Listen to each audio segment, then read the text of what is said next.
Greetings, Dennis Daniels here. You might have seen previous episodes demonstration of the power of processing. Let me go ahead and give you a quick demonstration of Andreas Schlegel's library, which allows for a number of very cool tools to be built in, namely sliders and buttons. And here is a demonstration of a kind of slider with wave action.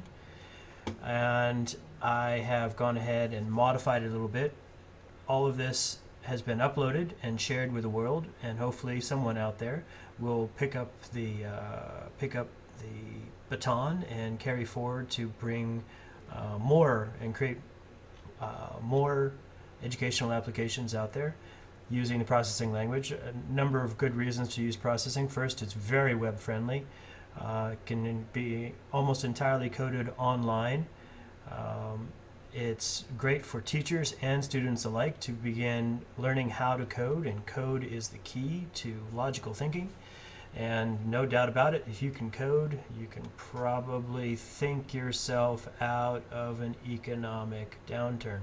But the idea for myself is that it should be made easy for everyone to teach and everyone to learn. Khan Academy could certainly use a lot more programmers, but the idea behind Khan Academy is noble. They're producing a number of educational videos, much like this one, to promote education around the world, because education, as you well know, is an economic issue, not merely social. So let's take a step back and go learn some more about processing. Now, I said that processing could be taught or could be used almost entirely online. This is not necessarily the case for these applications, because this is a Java-based application, and the online version of processing only supports JavaScript at this time, but that's another subject. Let's go ahead and open some more of Andreas Schlegel's examples. And right here I've got a library. The library is where the Mr. Schlegel's Control P5 lives. I'm going to open it. And I've already, let's go to examples. I've already taken a look at Control P5 Slider 2D. Now let's try the auto. Now I've never seen this, so it's going to be as much as new to you as it is to me. If you're already familiar with it, great. Looking forward to seeing your videos on how you've made use of it, especially if it's been used in an educational environment.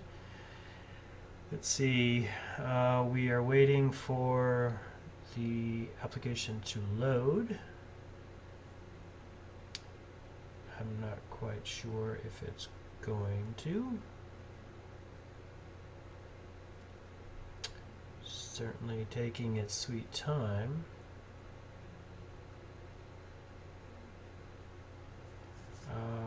So file, actually we'll go ahead and stop this.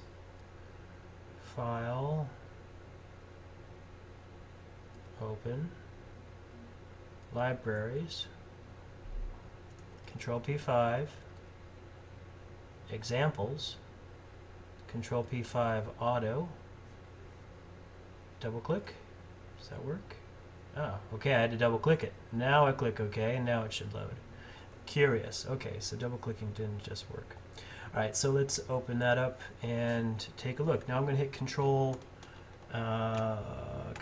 R to begin running it.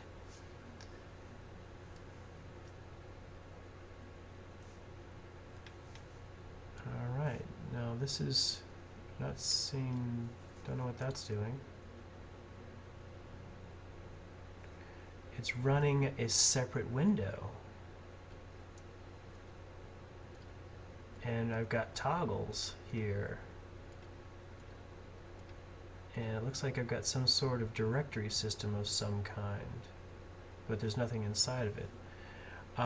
Okay, demonstrates the use of shortcut for adding auto-arranged controllers. For implementation details, see Control 5 Control Base.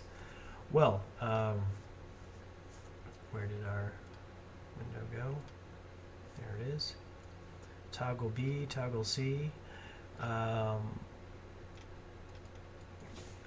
Okay, I can, double clicking on it actually changes the value on this hello slider. That's very interesting. This, I don't know what this is, but it seems to be part of it. All right, so header notes, look at that. Very nice. Initialize the program.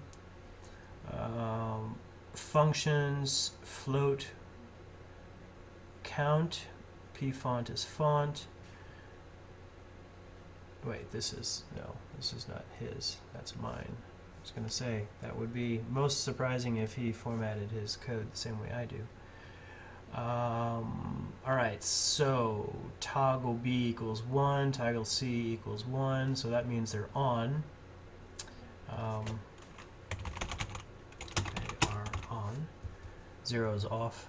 Control P5 begin, control this. Okay, so just to give you a quick example of how easy it is to modify the code, we'll call this number box D. And control S, and now we control, yes, I'm going to rename this, and I'm going to call it with mods. That's going to go into my sketchbook, save, and now control R. In a moment I should get a number box D popping up. In just a few seconds there is, oh, look at that. Okay, so the first time it didn't load properly, but now it did. Here is my number box D. Why do I have two?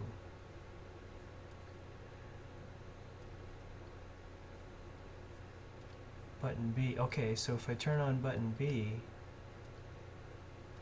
alright, so I can't change it there. Slider A. If there's any correlation between the application and the other one, it doesn't appear to be. Button B, I just button B'd, and it didn't change this over here.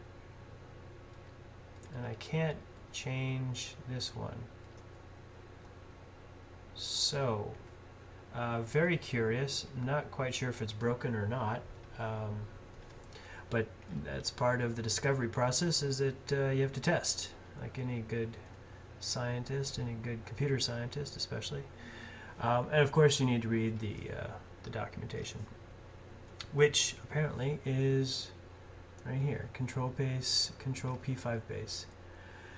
All right, thank you so much for your time, and I will be back with you with more examples of Andreas Schlegel's good work. Thank you, Andreas, and thank you for your time.